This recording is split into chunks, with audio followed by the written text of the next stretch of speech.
পশ্চিমবঙ্গ আদিবাসী ও লোকশিল্পী সংঘ পূর্ব বর্ধমান জেলা কমিটির উদ্যোগে বিভিন্ন দাবি দাওয়া নিয়ে জেলার তথ্য ও সংস্কৃতি দপ্তরের আধিকারিককে ডেপুটেশন দিল বুধবার। দাবিগুলির মধ্যে অন্যতম দাবি হল লোকশিল্পীদের পরিচয়পত্র ও ভাতা দেওয়ার ক্ষেত্রে সরলীকরণ করতে হবে। শিল্পীদের পরিচয়পত্র ও ভাতা দেওয়ার আগে বহু প্রচলিত সংবাদপত্রে বিজ্ঞপ্তি জারি করতে হবে। শিল্পীদের অডিশনের সময় আঙ্গিক অনুযায়ী দক্ষ বিচারক রাখতে হবে। বিপিএল তালিকাভুক্ত 60-এর ঊর্ধ্বে শিল্পীদের প্রতি মাসে বিশেষ সাম্মানিক ভাতা দিতে হবে।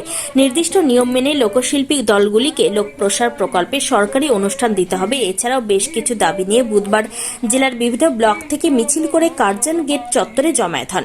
সেখানে একটি সমাবেশ আয়োজন করা হয়। তারপর তারা জেলা তথ্য ও সাংস্কৃতিক দপ্তরের আধিকারিক রামশঙ্কর মণ্ডলকে ডেপুটেশন দিল পশ্চিমবঙ্গ আদিবাসী ও লোকশিল্পী পূর্ব বর্ধমান জেলা কমিটি। লোকশিল্পীদের দাবি অনেকগুলি আছে। মূলত কি দাবি? মূলত হচ্ছে শিল্পীদের পরিচয়পত্র যা বাকি আছে তাদের দিতে হবে। তাদের পরিচয়পত্র দেওয়ার ক্ষেত্রে সরলীকরণ করতে হবে। পরিচয়পত্র শুধু দিলেই হবে না, তাদের একটা ভাতা দিতে হবে। যে ভাতা দেওয়া হচ্ছে 1000 টাকা, সেটা আমরা বাড়াবার জন্য বলেছি কমপক্ষে 3000 টাকা তাদের ভাতা দেওয়া হোক। যাদের ভাতা দিতে দিতে এখন বন্ধ হয়ে গেছে তাদের ভাতাটা যাদের দেওয়া হয় সেই ব্যবস্থাটাও করতে হবে। দাবিগুলি আছে। কোথায় ডেপুটেশন দিলেন?